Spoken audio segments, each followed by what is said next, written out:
Alright, hey guys! Now we're going to make some granola bars.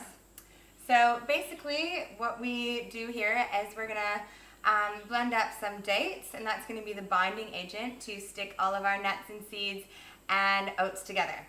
If you want to make this gluten-free, just use a gluten-free oat like quinoa flakes. So I've got peanuts, cashews, walnuts, peanut butter, which is also going to help it make it sticky. I've got cinnamon to make flavor some. Maple syrup for some sweetness, pita seeds, sunflower seeds, and some toasted coconut dates, and vanilla essence. So I put the dates to soak in some water because they were dried dates. This is going to help soften them up and make them easier to blend to create our stickiness. If you buy mid-jewel dates, those are going to be really fresh and moist and juicy. Those are perfect. You don't need to soak those. Alright, so let's get started. First we're going to toast up our oats and any of our nuts. So as always, we want to either toast or soak our nuts and seeds before we consume them. So we'll just do a little toasting of the oats and the nuts together. We'll do 1.5 cups of oats, 1 cup of chopped nuts. Got a nice assortment of nuts here. Bring them all over and give them a good chop before we toast them. We're going to put the oven to 350 degrees Fahrenheit or 180 degrees Celsius. You just want to watch it. So probably just 10 to 15 minutes in the oven or until just light golden. Good little chop, and then we'll just put them into the pan.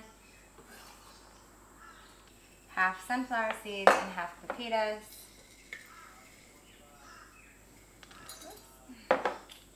Sprinkle those little guys in. Give it a nice little shake. Just evenly disperse that so it all gets a good little toasting for about 10 to 15 minutes or until light brown.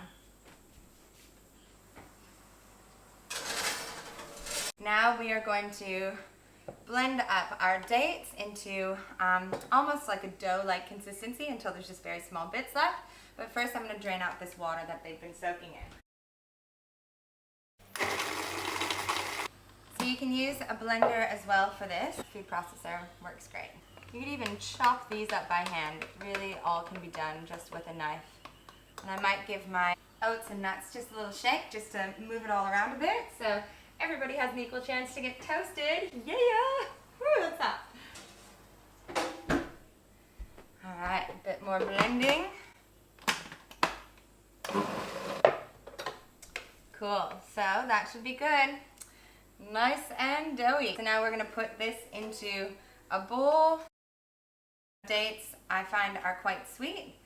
It's a great ingredient. If you find them too sweet, just use less and maybe use figs or don't put any maple syrup in. So we'll set that over here and come back to that. My little toasted mix has been in there for about 12 minutes, so I'll just pull it out of the oven, add it to the bowl of dates. I'll use 2 of these guys.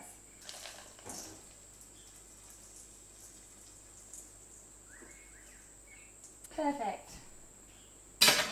We'll let that pan cool there. Coconut flakes in the mix. And next, we will make the rest of our stickiness, the other bindings. I need a little saucepan on the stove. So we'll want 1 teaspoon of cinnamon. Yum. 1 teaspoon of organic vanilla extract. 1/4 cup of peanut butter.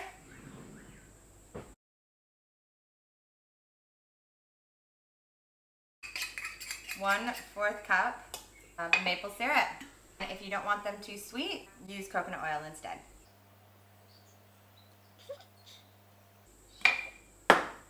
Alright, and we'll get this on the stove on very low heat. We just want it all to melt.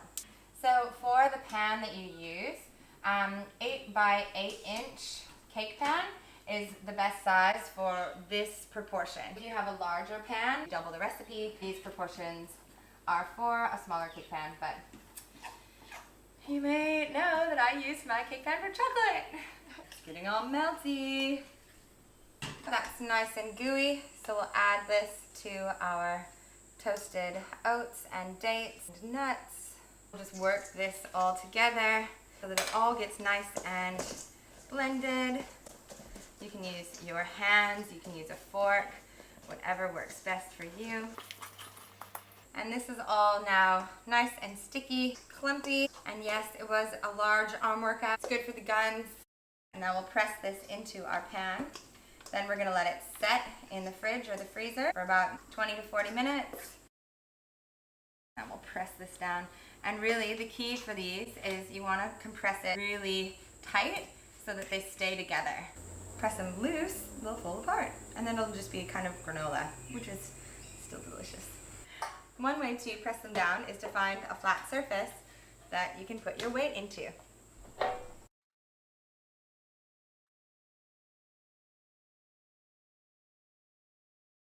And finishing it off with your hands if you need to.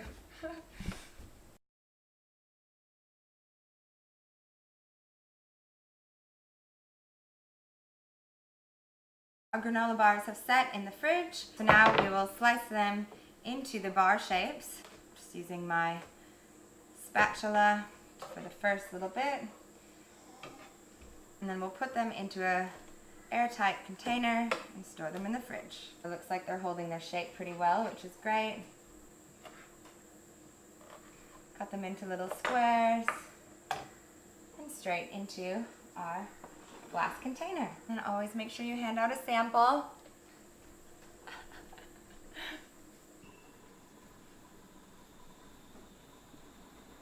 Yay, granola bars!